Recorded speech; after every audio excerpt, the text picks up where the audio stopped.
Цензура. Цензура ніколи не міняється. Я вже якось розповідав вам про найдивнішу цензуру у аніме, і вам на диво сподобалося. Чого там тільки не було. І про Sweet Home Alabama, і про видачу штанів Титанам, і навіть про цензуру лисини Сайтами у Китаї.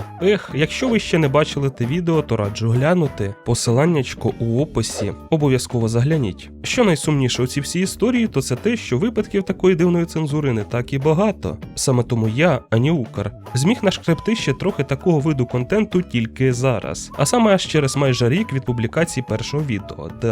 Тому обов'язково поставте вподобайку і напишіть комент за мої старання. Дякую, почнімо. Токійський гуль, а в манзі було повеселіше. Так як студія-адаптатор хотіла зробити з гуляша більш масовий продукт, зокрема для кіндерів віком від 16+, то вибрала стратегію урізання та вилучення деякої частини сцен насильницького характеру. Наприклад, сцена катування Канекі Джейсоном у ТВ-версії значно порізана, крові і кишок у різних бойових сценах у порівнянні з мангою поменшало. А те, що залишилося, блюрилося різного роду чорними ефектами та засвітами. Це неабияк засмутило істинних фанатів м'ясного людожеркіча, аж настільки, що деякі індивіди почали писати листи у студію зі своїми скаргами. Цікаві у них підходи і найголовніше дуже ефективні, напевно. Загалом більшим каноном фанбаза вважає вже Blu-ray версію, яка вийшла через деякий час, і яку скоріше всього бачили і ви, якщо звісно ж дивилися Трупоїдного. Вже там ситуацію з цензурою трохи поправили. 7 смертних гріхів залиті сметаною? Всі, напевно, пам'ятають старі добрі 7 смертних гріхів, чи не так? Якщо ні, то схоже я єдиний, хто їх дивився. Коротше, ті, хто все ж пам'ятають, не дадуть мені збрехати, що останні сезони були, прямо скажімо, за якістю не дуже. Так от, вся проблема в тому, що тайтл віддали в загребущі руці студіо Дін, боса якої порізали бюджети і час настільки, що вийшло те, що вийшло. Але це тільки вершина айсбергу, в ТВ-ж-версії всю кров вирішили замінити на так звану сметану, і це виглядало максимально дивно. Японська ж фанбаза розродилася купою мемів на цей рахунок і порівнювала абсурдність аніме з дитячими мультиками. По суті, ця вся ситуація засвідчила початок кінця даної франшизи, хоча аніме доволі непогане загалом було. Старша школа ДХД і світло Боже. Особисто для мене цей чудовий тайтл став свого часу откровенням. Настільки прямолінійного і відвертого фансервісу я ще не бачив у жодному аніме. По суті, це була одна із перших спроб пропихнути щось около хентайне і провокативне на ТВ ринок. І на диво ця спроба увінчалася успіхом. Але з одним але. Весь фансервіс в ТВ-версії закривався так званим світлом Божим, яскравими променями, які закривали все найпікантніше. Різниця між ТВ-версією і Blu-ray іноді настільки велика, що відрізняються навіть деякі повноцінні сцени. Але це все було задумано навмисно. ТВ-версія спрацювала як нічогенький піар для тайтлу. І вже розцензурені Blu-ray видання розходилися немов гарячі пиріжки. Ох, вже ці японські комерси, гордість за них бере.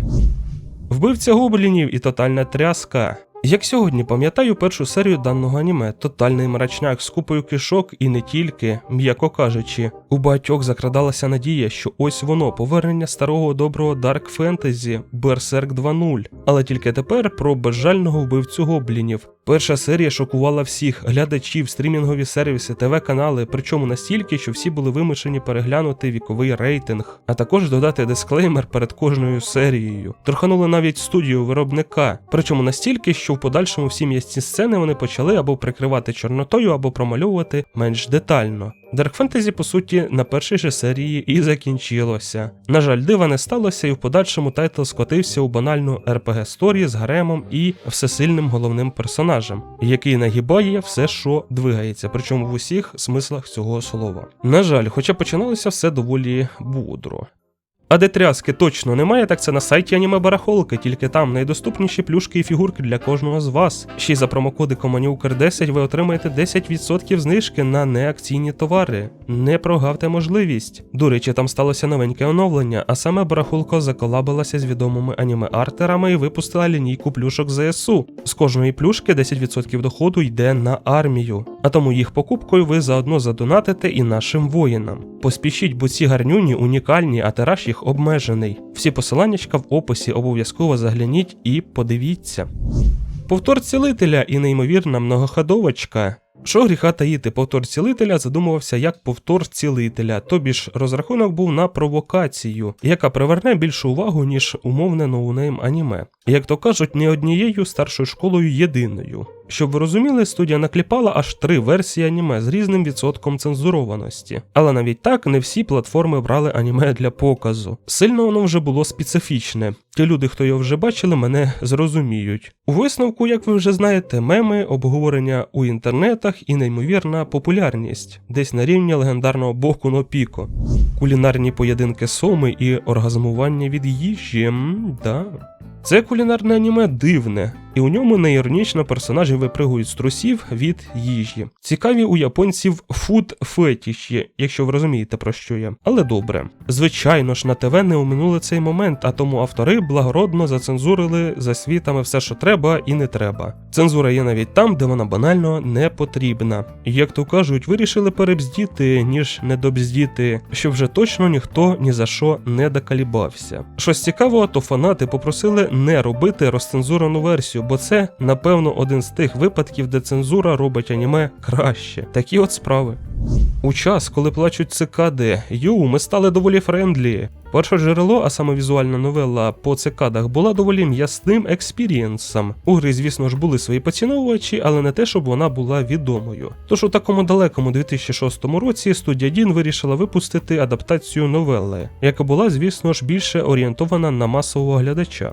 Від чого у фанатів новели зірвало флягу, і для них це аніме стало найгіршою адаптацією гри ever, хоча всім іншим зайшло на ура. Відмінностей від першоджерела достатньо, здебільшого порізали або зацензурили багатько сцен насильства, від чого адаптація стала більш френдлі для типового глядача. Хоча, визнаю, особисто для мене в деяких моментах аніме було більше крінжовим, ніж лайтовим, хоча з якої сторони подивитися, да.